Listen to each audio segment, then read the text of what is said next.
अपनी कुंडली होती है। एक तो आपकी लग्न कुंडली है, उसी प्रकार एक धन की कुंडली होती है, संपत्ति की कुंडली होती है, जिसे हम इंदु लग्न कहते हैं। जिस प्रकार अपने जीवन की डेस्टिनी को हम कारकांश कुंडली से समझते हैं, कारकांश लग्न से समझते हैं, उसी प्रकार अपने जीवन के जो वित्तीय स्थिति है, जो हमारा फाइनेंशियल और इकोनॉमिक हिसाब किताब कंडीशन रहेगा अपने जीवन में, उसे हम इंदु लग्न से समझते हैं। तो आज इस वीडियो में हम इंदु लग्न के ऊपर बात करेंगे। मैं हूं आपका आध्यात्मिक दोस्त डॉक्टर मोहित और वेदसार संसार में आपका स्वागत करता हूं। इंदु लग्न एक ऐसा लग्न है जिसे हम धन संपत्ति का विश्लेषण करते हैं। ज्योतिष शास्त्र में कई सारी कुंडली होती है, एक तो षोडश वर्ग कुंडली होती है, उसी प्रकार अलग अलग लग्न की कुंडली बनाई जाती है आपके लग्न चार्ट से ही, जिससे हम अलग अलग चीज़ों का विश्लेषण करते हैं। कारकांश कुंडली कैसे बनाई जाती है, कारकांश लग्न क्या होता है, इसके ऊपर बहुत ही विस्तार में हमने वीडियो बनाया था। उसी प्रकार आज का हमारा विषय इंदु लग्न है। इंदु लग्न एक ऐसा लग्न है जो कि किसी जातक के शक्ति, वित्तीय स्थिति, उसके संपत्ति और उसके समृद्धि को दर्शाता है। इंदु लग्न को किस प्रकार से कैलकुलेट करना है, इंदु लग्न में कुछ विशेष बातें होती हैं, इंदु लग्न से हम किस तरह से विश्लेषण कर सकते हैं, अपनी कुंडली, अपने लग्न कुंडली से हम किस प्रकार इंदु लग्न को निकाल सकते हैं, उसका विश्लेषण कर सकते हैं, इसके ऊपर बहुत ही विस्तार में हम आज बात करेंगे। तो सबसे पहले हम बात करेंगे कि इंदु लग्न कैसे बनाई जाती है। इंदु लग्न को समझने के लिए आपको दो चीज़ आवश्यक है जानना। एक है अपना लग्न चार्ट, अपना जो एसेंडेंट कुंडली है, और दूसरा है 7 ग्रहों की कलाएं, जिसमें राहु केतु कैलकुलेट नहीं होगा, सिर्फ और सिर्फ सप्त तारा, जिसमें सूर्य, चंद्रमा, मंगल, बुध, बृहस्पति, शुक्र, शनि, ये 7 प्लैनेट का आपको कला जानना आवश्यक है। सभी का कला एक फिक्स्ड कला है, जैसे कि सूर्य का 30, चंद्रमा का 16, मंगल का 6, बुध का 8, बृहस्पति का 10, शुक्र का 12 और शनि का 1। इन सभी ग्रहों का अपना अपना कला होता है। उन कलाओं को आपको ज्ञात रखना है, इसीलिए आपको ये लिस्ट जो आप स्क्रीन में देख सकते हैं, इसे आप कहीं पर लिख लें। सूर्य का 30, चंद्रमा का 16, मंगल का 6, बुध का 8, बृहस्पति का 10, शुक्र का 12 और शनि ग्रह का 1 कला होता है। अब इन कलाओं को जानने के बाद आपको बहुत ही सिंपल ट्रिक है। सबसे पहले आपको अपने लग्न कुंडली लेना है। लग्न कुंडली से जो लग्न स्थान से नवम भाव के स्वामी हैं, उस ग्रह का कला आपको लिख लेना है, और चंद्रमा से नवम भाव के जो स्वामी हैं, उस ग्रह का भी कला को लिख लेना है। दोनों को ऐड करके 12 से डिवाइड कर देना है। जो भी रिमाइंडर बचेगा, जो भी शेष बचेगा, वह आपका इंदु लग्न हुआ।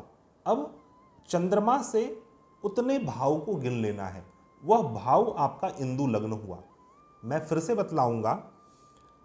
जैसे कि एक एग्जाम्पल कुंडली हम लेते हैं, कन्या लग्न की कुंडली ले रहे हैं, आप स्क्रीन में देख सकते हैं कन्या लग्न की कुंडली। कन्या लग्न की कुंडली में जो लग्न स्थान से नवम भाव के स्वामी हैं, वो शुक्र ग्रह है।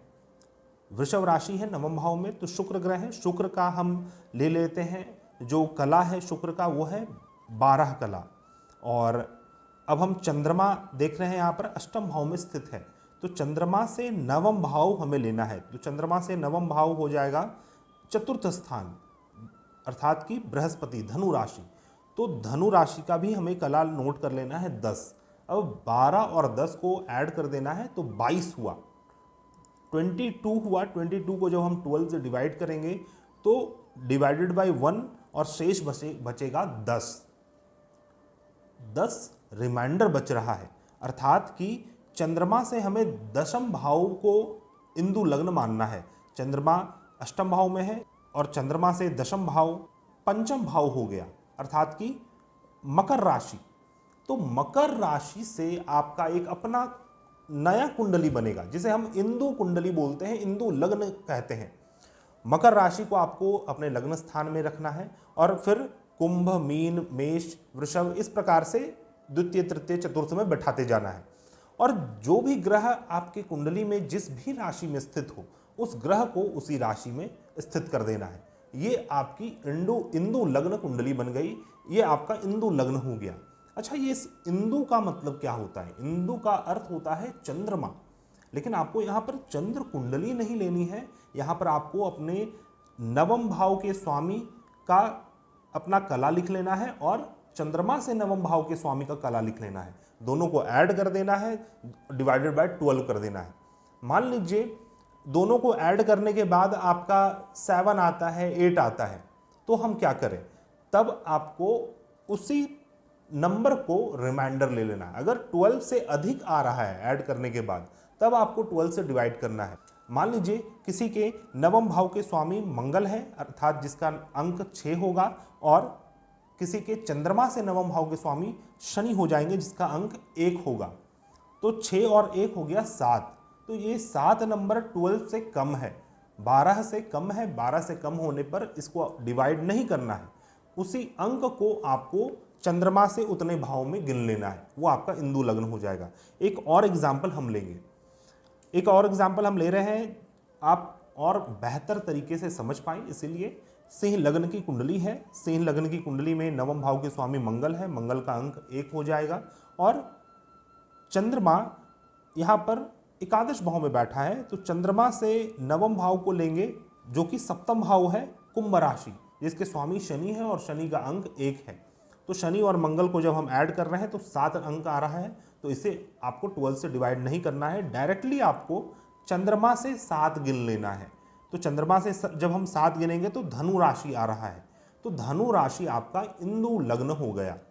और धनु राशि को लग्न में मानकर एक नई कुंडली आपको बनानी है, जो कि इंदु लग्न कुंडली बनती है, और बहुत ही एक गुप्त और रहस्यमय कुंडली है। कई सारे चीज़ों के रहस्य को, विशेष तौर पे आपके जीवन के धन संपत्ति, आपके ऐश्वर्य, आपके सुख, अपने जीवन में सफलता को दर्शाता है, और उससे हम बहुत सारे चीज़ों को समझ सकते हैं, जो कि हम अपने नेक्स्ट वीडियो में बात करेंगे।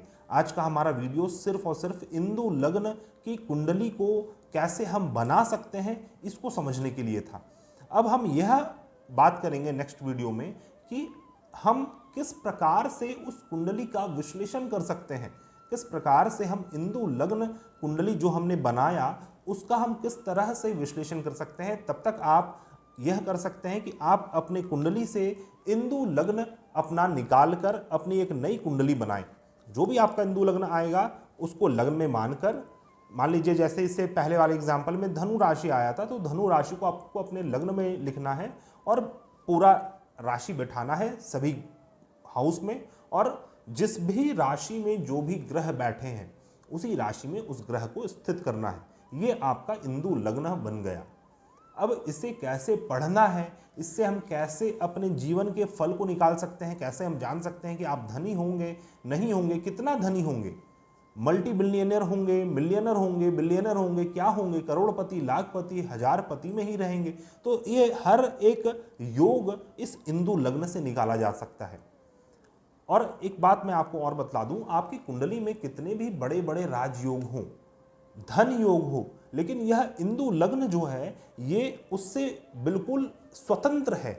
इंदु लग्न का अपना एक फल होता है, और बहुत से ऐसे ग्रंथ में, फल दीपिका में, उत्तराकालामृत में इस इंदु लग्न को सबसे पहले धन योग में रखा गया है, उसके बाद कुंडली के अन्य धन योगों को रखा गया है। तो यह इंदु लग्न इतना इंपॉर्टेंट होता है किसी भी जातक के जीवन में, जिससे हम धन ऐश्वर्य को समझ सकते हैं। तो आशा करता हूं आपको मेरा यह वीडियो पसंद आया होगा, और आपको क्या चाहिए कि आप मेरे नेक्स्ट वीडियो आने तक आप अपने कुंडली का इंदु लग्न निकाल कर रखें, और फिर हम विश्लेषण करेंगे कि आपके जीवन में किस किस प्रकार के धन योग का निर्माण हो रहा है।